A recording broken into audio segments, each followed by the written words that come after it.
Train चलने को हुई थी कि अचानक कोई जाना पहचाना सा चेहरा जनरल बोगी में आ गया। मैं अकेली सफ़र पर थी, सभी चेहरे अजनबी थे। स्लीपर का टिकट नहीं मिला तो जनरल डिब्बे में ही बैठना पड़ा, मगर यहाँ हालात ऐसे थे और वैसे हालात में उस शख्स से मिलना ज़िंदगी के लिए एक संजीवनी के समान था। ज़िंदगी कभी कभी ऐसे अजीब मोड़ पर ले आती है, ऐसे हालातों से सामना करवा देती है जिसकी कल्पना आप कभी नहीं कर सकते। वो आया और मेरे पास ही खाली जगह पर बैठ गया।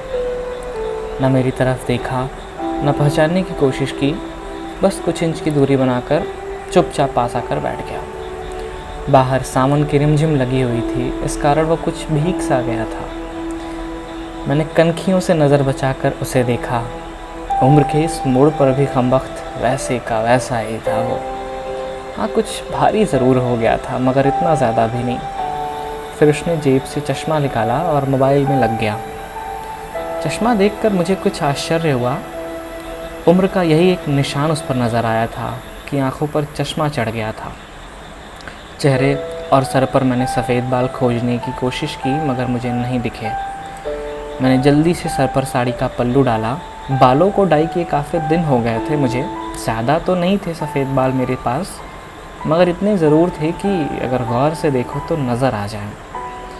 मैं उठकर बाथरूम गई, हैंडबैग से फेस वॉश निकाला, चेहरे को ढंग से धोया, फिर शीशे को गौर से देखा। पसंद तो नहीं आया।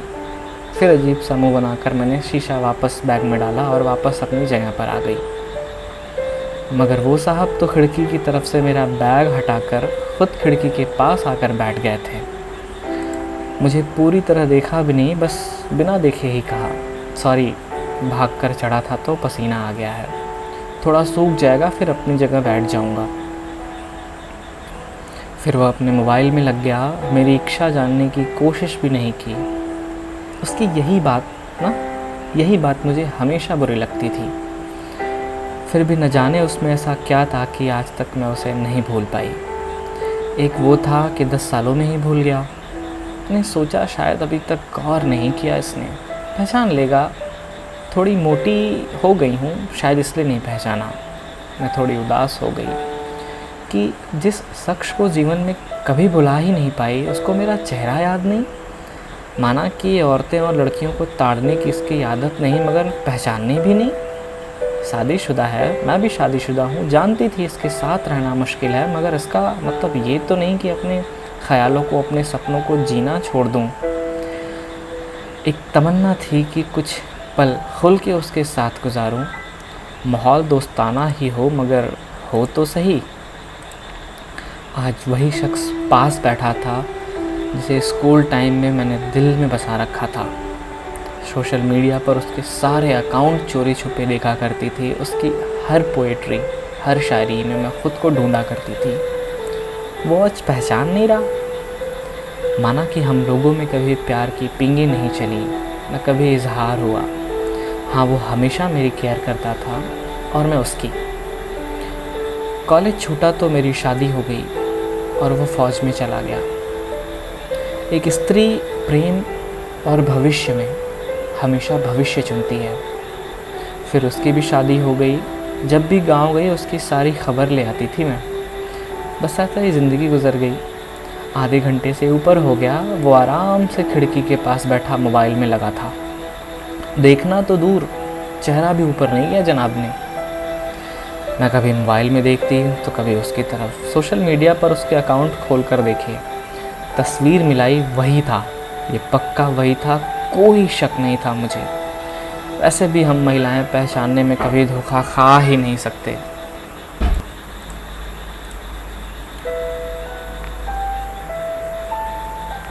बीस साल बाद भी सिर्फ आंखों से पहचान लें। फिर कुछ और वक्त गुजरा, माहौल वैसे का वैसा ही था। मैं बस पहलू बदलती रही। फिर अचानक टीटी आ गया। उसने सबसे टिकट पूछा। मैंने अपना टिकट दिखा दिया। उससे पूछा तो उसने कहा नहीं है। टीटी बोला फ़ाइन लगेगा। मैं बोला लगा दो। टीटी कहाँ की टिकट बनाऊँ? उसने जल्दी से जवाब नहीं दिया, मेरी तरफ देखने लगा। मैं कुछ समझी ही नहीं। फिर उसने मेरे हाथ में रखी टिकट को गौर से देखा और फिर टीटी से बोला कानपुर। टीटी ने कानपुर की टिकट बना कर दी और वो पैसे लेकर चला गया। वो फिर से मोबाइल में देखने लगा। आखिर मुझसे रहा नहीं गया, मैंने पूछ ही लिया कानपुर में कहाँ रहते हो। वो मोबाइल में नज़रें गड़ाए हुए बोला कहीं नहीं। वो चुप हो गया तो मैं फिर बोली किसी काम से जा रहे हो। वो बोला हाँ। अब मैं चुप हो गई। वो अजनबी की तरह बात कर रहा था और किसी अजनबी से मैं कैसे पूछ लूँ कि किस काम से जा रहे हो। फिर थोड़ी देर चुप रहने के बाद मैंने फिर पूछा वहाँ शायद आप नौकरी करते हैं ना। उसने कहा नहीं। मैंने फिर हिम्मत करके पूछा तो किसी से मिलने जा रहे हो। वही छोटा सा आंसर नहीं। आखिरी जवाब सुनकर मेरी हिम्मत नहीं हुई कि कुछ और भी पूछूं। अजीब आदमी था, बिना काम के सफ़र कर रहा था। मैं मुंह फेर कर अपने मोबाइल में लग गई। कुछ देर बाद खुद ही बोला ये भी पूछ लो ना कि क्यों जा रहा हूँ कानपुर। मेरे मुंह से जल्दी में निकला बताओ क्यों जा रहे हो। फिर अपने ही उतावलेपन पर मुझे थोड़ी शर्म आई। फिर मुस्कुराते हुए कहा उसी ने थोड़ा सा मुस्कुराते हुए कहा एक पुरानी दोस्त मिल गई जो आज अकेले सफ़र कर रही थी। फ़ौजी आदमी हूँ, सुरक्षा करना मेरा धर्म है, अकेले कैसे जाने देता, इसलिए उसे कानपुर तक छोड़ने जा रहा हूँ। इतना सुनकर मेरा दिल ज़ोर से धड़का। नॉर्मल ना रह सकी मैं, मगर मन के भावों को दबाने का असफल प्रयास करते हुए मैंने हिम्मत करके फिर पूछा कहाँ है वो दोस्त। कमबख्त फिर मुस्कुराता हुआ बोला यहीं मेरे पास बैठी है ना। इतना सुनकर मेरे सब कुछ समझ में आ गया था कि उसने क्यों टिकट नहीं ली, क्यों उसे पता नहीं था कि मैं कहाँ जा रही थी। सिर्फ़ और सिर्फ मेरे लिए वो दिल्ली से कानपुर तक सफ़र कर रहा था। जानकर इतनी खुशी मिली कि आंखों में आंसू आ गए। दिल के भीतर ना एक एटम का गोला बना और फट गया। तो रिज़ल्ट में तो आंखें भीगनी ही थी। बोला रो क्यों रही हो। मैं बस इतना कह पाई तुम मर्द हो, नहीं समझ सकते। वो बोला क्योंकि थोड़ा बहुत लिख लेता हूँ इसलिए समझता हूँ। मैंने खुद को संभालते हुए कहा शुक्रिया मुझे पहचानने के लिए और मेरे लिए इतना टाइम निकालने के लिए। बारीकियाँ देखिए आप। वो बोला प्लेटफॉर्म पर अकेली घूम रही थी, कोई साथ नहीं दिखा तो आना पड़ा। कल ही रक्षाबंधन था इसलिए बहुत भीड़ है, तुमको यूँ अकेले सफ़र नहीं करना चाहिए। क्या करती, उनको छुट्टी नहीं मिल रही थी और भाई यहाँ दिल्ली में आकर बस गए। राखी बांधने तो आना ही था, मैंने मजबूरी बताई। ऐसे भाइयों को राखी बांधने आई हो जिनको ये भी फिक्र नहीं कि बहन इतना लंबा सफ़र कैसे करेगी। भाई शायद अब भाई नहीं रहे, भाभीयों के हो गए, मम्मी पापा रहे नहीं। ये बोलकर मैं थोड़ी उदास हो गई। वो फिर बोला तो पति को तो समझना चाहिए, उनकी बहुत बिजी लाइफ है और मैं ज़्यादा डिस्टर्ब नहीं करती और आजकल इतना ख़तरा नहीं रहा तो कर लेती हूँ अकेले सफ़र। तुम अपनी सुनाओ कैसे हो। अच्छा हूँ, कट रही है ज़िंदगी। मेरी याद आती थी क्या, मैंने हिम्मत करके पूछा। वो चुप हो गया, कुछ नहीं बोला। तो मैं फिर बोली सॉरी यूँ ही पूछ लिया, अब तो मैच्योर हो गए हैं, कर सकते हैं ऐसी बात। उसने अपने शर्ट की बाजू की बटन खोलकर हाथों में पहना वो तांबे का कड़ा दिखाया जिसे मैंने ही फ्रेंडशिप डे पर उसे दिया था। बोला याद तो नहीं आती पर कमबख्त ये तेरी याद दिला देता था। कड़ा देखकर दिल को बहुत सुकून मिला। मैं बोली कभी कांटेक्ट क्यों नहीं किया। वो बोला डिस्टर्ब नहीं करना चाहता था, तुम्हारी अपनी लाइफ है और मेरी अपनी। मैंने डरते हुए उससे पूछा तुम्हें छू लूँ। वो बोला पाप नहीं लगेगा। मैं बोला नहीं, छूने से नहीं लगता। और फिर मैं कानपुर तक उसका हाथ पकड़कर बैठी रही। बहुत सारी बातें हुई हमारे बीच। ज़िंदगी का एक ऐसा यादगार दिन था जिसे आखिरी सांस तक मैं नहीं भुला पाऊँगी।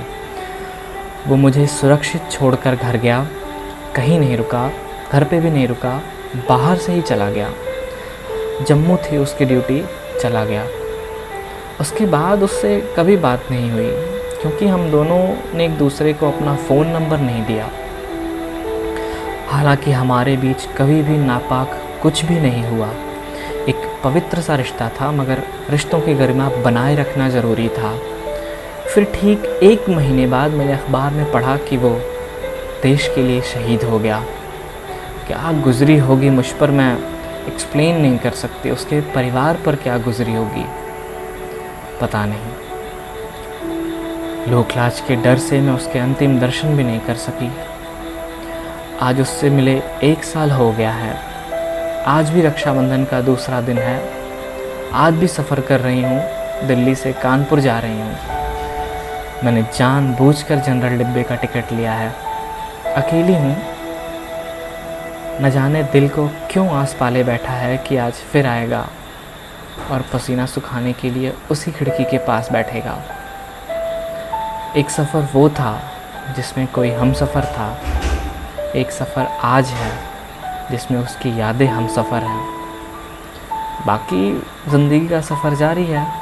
देखते हैं कौन मिलता है, कौन साथ छोड़ता है।